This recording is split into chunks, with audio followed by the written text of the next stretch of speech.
Assalomu alaykum. Hop, o'tgan darsimizda biz fa harfini o'rganamiz. Fa bilan qof to'g'rog'i. Bugun kaf harfini o'rganamiz. Yozishi. Fa, qof, kaf, kaf. Kaf faolni ko'rib olamiz. Alif bilan ba harfini qo'shilishidan iborat bo'lgan, ya'ni bir-biriga qo'shilishdan hosil bo'lgan harf edi. So'z boshida, o'rtasida, oxirida kelishlarni bitta-bitta ko'rib ketamiz. Qarang. Sal murakkabroq bo'lishi mumkin.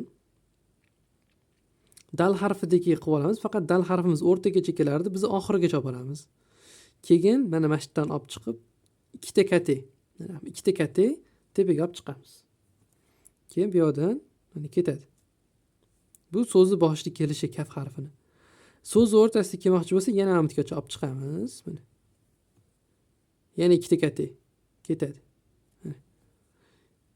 So'zni oxirida kelsa, misol uchun mana alif qilib olib chiqamiz. O'zimizni kaf harfimiz. Men qizil uchgan yozmayapti. Kaf harfimiz. Bu yoqda endi to'lqinsimon qilib tashlasangiz, endi u boshqani sumbuli degan xat turi bor, o'shani ketib qolishi mumkin. Tekis chiqsa, bizani mana shu Nasr Buxoriy, Arabiyni anaqasiga tushiradi. Xo'p, yozamiz. Alif. Tekis olib chiqib qo'ysangiz yetadi. Ba. Bir-biriga ulab ketsa hech qilmaydi.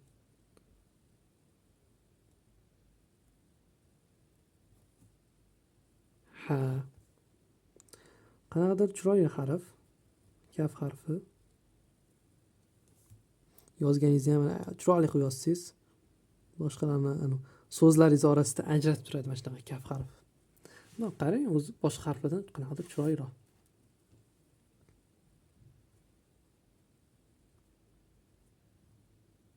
Endi boshqa harflar xafa bo'lib qolmasin.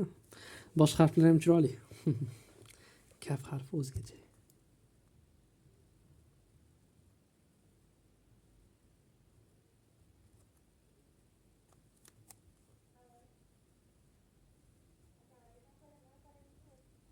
Hop, to harfimiz bizda. To yo'lanishi, ayn yo'lanishi.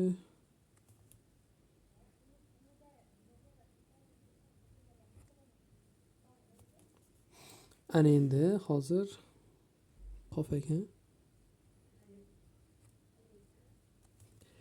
Endi kafga ulaymiz. Faqat bu yerda boshqacharoq yo'nalish o'rgataman, qaranglar. Oddiy ulasang, mana bu yerda ko'rsatib qo'ydim o'zi. Uzunroq yo'nalish o'rgatib, olib kelamiz, mana bu yergacha olib chiqamiz. Mana mashitdan oxirigacha, mana shu kateni oxirigacha tortib qo'yamiz.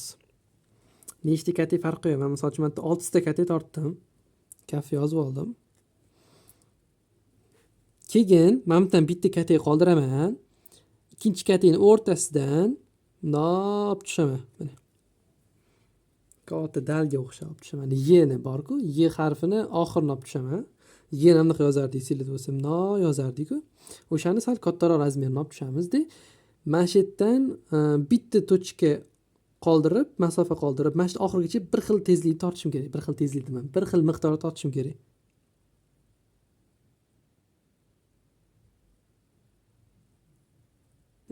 Ko'rdinglar? Bu bizda kaf harfini uzun o'lchamligi.